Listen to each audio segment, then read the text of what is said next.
That took entirely too long. Hey guys, gals, it's you, it's me. It's season 3 of YDT, episode 184, I do believe. A show which pulls back the curtain, takes down the walls brick by brick, exposes the true hearts of those caring for those that you love most. And I know why the seasoned professionals, those that have paved the way for the profession that we love so very much, that you're intrigued by, maybe you're in, if this finds you here, which I'm grateful for you being here this day. It's because of idiots that are posting stupid videos that are disrespectful to the deceased. I think it's important to educate, yes, but someone wrote me on Instagram at Nathan Morris and they said, hey, have you seen this account? And there's a few that have popped up like this where people go into the place like the refrigeration or somewhere else without consent, without this level of respect, laughing, smiling. You know, there's not delicacy from a visual standpoint whatsoever. I mean, if permitted, if all of the proper protocol was taken, I could understand there being something educational about it. Not in this instance, not as far as I know. And from what I saw visually, them in a cooler, refrigeration, seeing people in sheets or bags imprinted, you know, you don't see a person, but you know there's a person. It's for the shock value. Titles saying don't click this video, you know. That's why the profession, the seasoned individuals who don't necessarily get social media, who know that the delicacy of the profession is not something to be toyed with, and that's toying with it. I think it's for the wrong purpose. That video specifically, I don't know this person's account. It probably will have been flagged or taken down by the time in which before they can blink twice. I don't know, maybe not, but it gives people like myself and Lauren and Melissa and hospice nurse Julie and all of those who are trying really hard to educate. You know, I do fun videos. I do videos that educate about strange things that happen to people's remains after they die, because that's history. That's public knowledge, public record, public information. 200 years have since passed. It's not like yesterday and you're talking about a family that's currently in your care. I mean, there's just so much to be delicate with, and I get it. And we can still have fun and joke about people that are former drug lords doing something very terrible and illegal and allegedly faking their deaths. I mean, there's something humorous about people who think they're pulling one over and talking about that, but being mindful of those who are actually genuinely currently in the care, currently grieving, being delicate, being intentional. It's more of a public service announcement. I get it. I hear the seasoned individuals who are frustrated with social media and those that are putting videos out there, because it's assholes like that guy. And maybe he's a nice guy, but I've never once, you know, thought to film a room filled with deceased loved ones. If ever I've entered a holy space, it's never been with anyone shown, or let alone anyone in there. I just think that there's some reverence that can be carried out still and still educate. Nonetheless, this is episode 184. There's a lot that's happened. I'm back from LA. LA during Grammy week was amazing and insane. There's paparazzi at Craig's restaurant. It was a really fun place. It's a staple in West Hollywood, and I don't know who was there, but people were flashing cameras, and it was pretty wild. There was huge security guards, officers, whatever you want to call them, and I did not want to be on their bad side. They had big muscles. Big muscles. Anyway, here we are. Let's take a deep dive.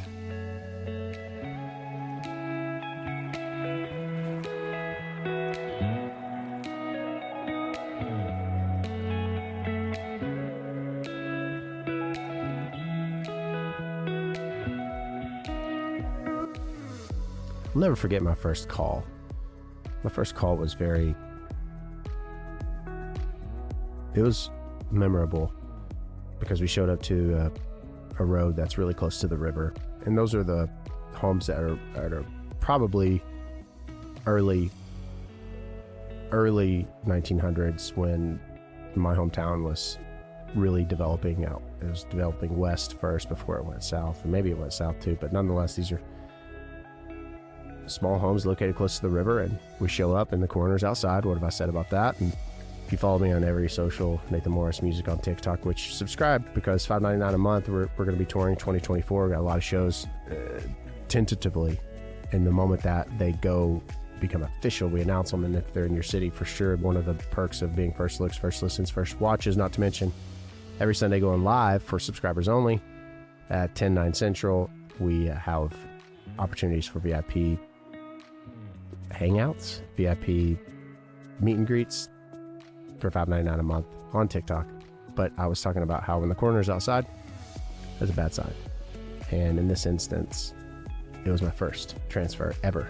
We show up in the 2012 Dodge Caravan. It was light navy, almost gray. And Mr. Day was outside smoking one of his, what are those called? Black and Milds? Yes, a Black and Mild, leaning against the pole, the light pole for the street. And he's staying outside because the home, this small little shotgun home, had a loved one inside. Not only that, but insane amounts of trash. Yes, real trash, especially at the back door, where it looked like months and months of garbage in garbage bags had piled up that they didn't take outside. But a hoarder, if you will, that collected filing cabinets, wheelchairs, and had just the wherewithal to have this tiny little walkway for her to navigate to each room and get to and from her house accordingly. And if you follow me on YouTube at Nathan Morris Music, all these episodes you could see in video, I'm over here showing just this tiny walkway that you could walk through. So to get the cot through there was going to be tedious, but of course this loved one was in the far back room. In the far back room also was before animal control came to get a dog with the mother, the owner, her. And the loved one was in the very back room, in the back furthest corner from the door. Every room packed pretty high to the ceiling, close to, as my brain recalls, it could have been up to my shoulders or above my head, but nonetheless, it was just very claustrophobic. The odor was bad. I mean, that's, hoarding is a very terrible, horrible disease, because people who experience grief and trauma, and some people will resort to buying, or some people will resort to cutting, or some people will resort to doing something in an obsessive manner, and it's sad. And it's actually not uncommon at all. I've been to many hoarders' homes. Now, the level of hoarding and the manner in which they hoard and what they hoard, it's hard to say all that, is interesting in and of itself. This individual didn't seem to care because they had an attachment to all the things, everything, pots and pans in the room, not in the kitchen. I do know that we went by a kitchen because I saw just a portion of the stovetop, but you wouldn't have been able to see and recognize it as such otherwise. I mean, it was an open concept, it was an open floor plan, and everything was just piled up. We get to the loved one, her room, and the bed just had a tiny spot that could have been used to be laid on, and they were not there. They were actually in the midst of their things on their back, and probably a heart attack is what ended her life, because usually whenever someone is experiencing a heart attack, so I've heard from coroners and other individuals, is you get very hot, and so you will work to take your clothes off. So it's very common because you want to take your pants off to get some fresh air. And that's what this individual had done. And in her lap was a bunch of dog toys. And that's really sad, because the dog was probably with her, grieving, wanting to play with her, wanting her to play with the dog, never getting a response. Animal control had already picked the dog up by the time we get there, and there was no way to get to her with the cot at that time. So we have to formulate a plan. And as we're walking out to formulate the plan to get the cot, when we're lifting and pushing and maneuvering, once we get to the doorway of the room again, because we're not getting any further. We inquire about her next of kin, her loved ones. And the coroner stated that they notified and got in touch with the woman's son, who is a truck driver, and his response was, I don't give a shit what you do with her. I.e., he didn't care. He had no part of. The thing he did commit to and say he would take care of would be the cremation authorization forms. He was the legal next of kin and signing off on. She was not married, but he didn't care. I don't care what you do with her, which made me very sad. I don't know what the dynamic was. I don't know. Maybe she wasn't a good mother. Maybe I can't speak to that, but it helped me to realize that she obviously was a very lonely person and resorted to something that would make her feel maybe less lonely in that moment. But what we did is we would take all the items, the mattress, everything, and we began to throw it. So there's one pile that's higher than the other, and we need it to be lower so we can get. So we were just throwing it because we asked the coroner, what are we going to do? Well, the house was in such disarray that the coroner was notified. Again, the son didn't want to have anything to do with it. They were going to raise it, bulldoze it, knock it over, everything. Nothing was going to be kept. So they said, let's get knocked over. So there was obviously law enforcement there as well, because that's kind of a protocol thing. But we all assisted, gloved up, and taking items that were memorable probably to them and moving them, just having to toss them to the other side so that we could retrieve her, so that she could have care. Obviously in life, she was alone, and in death, if we could help it just for a little bit in some small manner, her not be. And I don't know what came of the home. I do know that it was knocked down. I don't know how long of a time it was. I don't know what came of her son. I don't know a lot, but I do recall that moment. I recall that circumstance, not just because of a house that was filled with things, stuff, but because of all that it represented to get to that point. All of the years, the years of whatever, the sadness, the heartache, the heartbreak, and being alone to live your remainder of years and moments, and in death not wanting to have someone claim you. And I want to live a life of meaning and do the best that I can so that that doesn't happen. And again, I don't want to say for certain that that's what she did or didn't do, but she was cared for reverently and well, and everyone's deserving of that. And that's what I preach about. I talk about that all the time. It's like, I don't care if you have a little or a lot. I think there's something beautiful about a human connection. And I feel great when I make you feel great. I feel great when I know that you feel loved.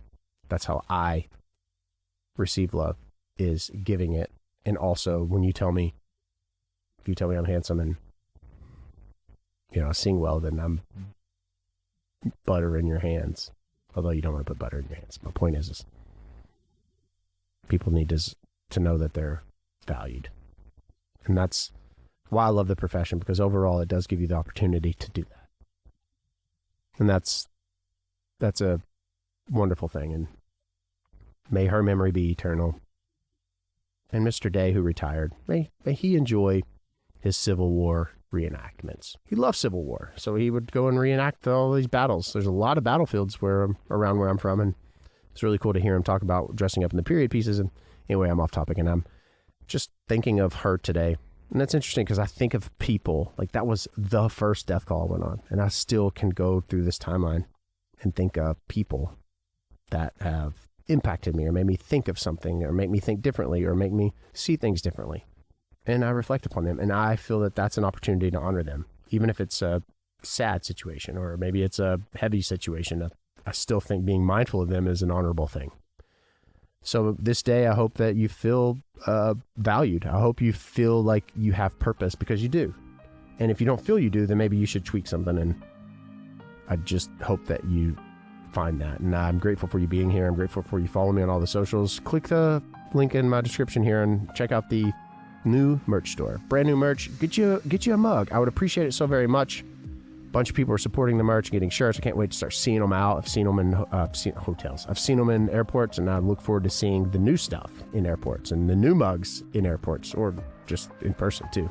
Can't wait to announce shows. Last Time is killing it at Radio Still. Thank you for that support. Follow me on YouTube if you have. Of course you have YouTube. Nathan Morris Online. Be sure to subscribe. Click the bell to be notified. Make sure you consider following Bonus Noise. It's subscribers only. It's look into the guts of, the heart of, the journal of, where it goes a lot deeper. Subscribers only, $4.99 a month. But just thanks for supporting, because shit's tight. Everybody's tight right now, the economy, and you have a million other things that you could be buying. So for you to financially support with purchasing merch, being here, it means so very much to me. Find what you love, be nerdy about it. I appreciate you more than you know. This is episode 184 of season 3 of You'll Die Trying. You matter. You're worth it. We'll see you at the next one.